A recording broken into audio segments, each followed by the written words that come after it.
जैसा कि लिखा है, मेरे पास ऐसे स्वभाव का कोई नहीं जो शुद्ध मन से तुम्हारी चिंता करे। जैसा पुत्र पिता के साथ करता है, वैसा ही उसने सुसमाचार के फैलाने में मेरे साथ परिश्रम किया। फिलिप्पियों 2:20 और 22। पहली सदी में प्रेरित पौलुस ने फिलिप्पी के मसीहियों को भेजे अपने खत में तारीफ के ये शब्द लिखे थे। मगर वह किसकी तारीफ कर रहा था? अपने जवान सफरी साथी तीमुथियुस की। इन शब्दों से पौलुस ने तीमुथियुस को यकीन दिलाया कि वह उससे प्यार करता है और उस पर भरोसा करता है। जरा सोचिए, ये शब्द सुनकर तीमुथियुस का दिल कितना खुश हुआ होगा। तीमुथियुस के जैसे परमेश्वर का भय मानने वाले जवान हमेशा से यहोवा के लोगों के लिए एक अनमोल आशीष रहे हैं। भजन 110:3।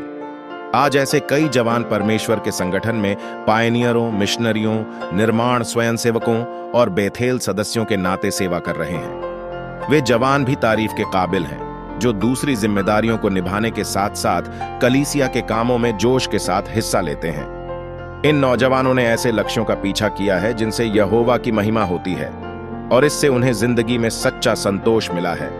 वे वाकई ऐश्वर्य भक्ति को अपना लक्ष्य बनाकर खुद को प्रशिक्षित कर रहे हैं। पहला, तीमुथियुस 4:7 और 8। एक जवान होने के नाते क्या आपने किसी आध्यात्मिक लक्ष्य का पीछा करने की सोची है? ऐसा करने के लिए आपको बढ़ावा और मदद कहां से मिल सकती है? आप धन दौलत की दीवानी इस दुनिया से आने वाले दबावों का सामना कैसे कर सकते हैं? और अगर आप आध्यात्मिक लक्ष्यों का पीछा करें तो आप क्या-क्या आशीषें पाने की उम्मीद कर सकते हैं? आइए, इन सवालों के जवाब पाने के लिए हम तीमुथियुस की जिंदगी और उसके करियर के बारे में चर्चा करें। तीमुथियुस लुस्त्रा नाम के एक छोटे शहर में पला बढ़ा था, जो गलतिया के रोमी प्रांत में आता था। ऐसा मालूम होता है कि वह एक किशोर ही था जब उसने मसीही धर्म को अपनाया। यह शायद तब की बात रही होगी जब पौलुस लुस्त्रा में प्रचार करने आया था। फिर देखते ही देखते तीमुथियुस ने अपने शहर के मसीही भाइयों में एक अच्छा नाम कमाया। 2 साल बाद जब पौलुस वापस लुस्त्रा लौटा और उसे पता चला कि तीमुथियुस ने बढ़िया आध्यात्मिक तरक्की की है, तो पौलुस ने उसे अपना मिशनरी साथी चुना। प्रेरितों के काम 14:5-20 और 16:1-3। जैसे जैसे तीमुथियुस प्रौढ़ बनता गया, उसे और भी बड़ी बड़ी जिम्मेदारियां मिलने लगी। इनमें कलीसिया के भाइयों को मजबूत करने का खास काम भी शामिल था। जब पौलुस ने रोम के कैदखाने से तीमुथियुस को खत लिखा, तब तीमुथियुस इफिसुस में मसीही प्राचीन के तौर पर सेवा कर रहा था। यह साफ जाहिर है कि तीमुथियुस ने आध्यात्मिक लक्ष्यों का पीछा करने का चुनाव किया था। मगर ऐसा करने के लिए उसे किस बात ने उकसाया? तीमुथियुस को लिखी अपनी दूसरी पत्री में पौलुस ने ऐसी 2 बातें बताईं। तू इन बातों पर जो तूने सीखी हैं और प्रतीति की थी, यह जानकर दृढ़ बना रहे कि तूने उन्हें किन लोगों से सीखा था और बालकपन से पवित्र शास्त्र तेरा जाना हुआ है।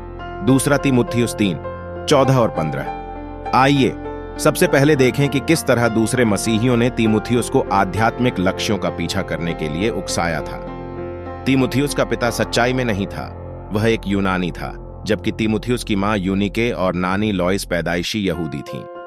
प्रेरितों के काम 16:1। यूनिके और लॉइस ने तीमुथियुस को छुटपन से ही इब्रानी शास्त्र से सच्चाइयां सिखाईं, और जब वे मसीही बनी तो बेशक उन्होंने तीमुथियुस की मदद की होगी ताकि वह मसीही शिक्षाओं पर विश्वास करने के लिए कायल हो जाए। तीमुथियुस ने इस बढ़िया तालीम का पूरा फायदा उठाया। ये बात हमें पौलुस के इन शब्दों से साफ पता चलती है। मुझे तेरे उस निष्कपट विश्वास की सुधि आती है जो पहले तेरी नानी लॉइस और तेरी माता यूनिके में थी, और मुझे निश्चय हुआ है कि तुझ में भी है। दूसरा तीमुथियुस 1:5। आज कई जवानों के माता पिता और दादा दादी सच्चाई में हैं और लॉइस और यूनिके की तरह आध्यात्मिक लक्ष्य रखने की अहमियत जानते हैं। परिवार के ऐसे सदस्य जवानों के लिए क्या ही आशीष रहे हैं। अगर आपके माता पिता भी आपको आध्यात्मिक लक्ष्यों का पीछा करने का बढ़ावा देते हैं तो उनकी बात पर गहराई से सोचिए। आखिर वे आपकी भलाई चाहते हैं। नीति वचन 1:5। इसके अलावा यह भी जरूरी है कि आप ऐसे मसीही भाई बहनों के साथ संगति करें जो आपका हौसला बढ़ा सकते हैं।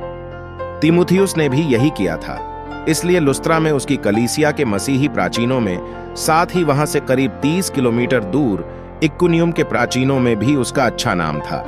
प्रेरितों के काम 16:1 और 2। उसने पौलुस जैसे जोशीले इंसान के साथ गहरी दोस्ती की। फिलिप्पियों 3:14। पौलुस की पत्रियां दिखाती हैं कि तीमुथियुस खुशी खुशी उसकी सलाह मानता था और विश्वास की उम्दा मिसाल रखने वाले मसीहियों की नकल करने में देर नहीं करता था। पहला कुरिन्थियों 4:17 और पहला तीमुथियुस 4:6-12 से 16 पौलुस ने लिखा, तुमने मेरी शिक्षा, मेरे आचरण, मेरे उद्देश्य, मेरे विश्वास, सहिष्णुता, प्रेम भावना और परिश्रम का अनुकरण किया है। दूसरा तीमुथियुस 3:10 नई हिंदी बाइबल। जी हां, तीमुथियुस ने पौलुस की मिसाल का अनुकरण किया। तीमुथियुस की तरह अगर आप भी कलीसिया के उन भाई बहनों के साथ गहरी दोस्ती करें जो विश्वास में मजबूत हैं, तो आपको भी बढ़िया आध्यात्मिक लक्ष्य रखने में मदद मिलेगी। दूसरा तीमुथियुस 2:20 से 22। उम्मीद करते हैं कि आज के इस भाग से आपको आशीष मिली होगी। यदि आपको इस भाग से आशीष मिली है तो कृपया इस वीडियो को लाइक जरूर करें और शेयर भी करें। धन्यवाद। प्रभु आप सबको आशीष दे।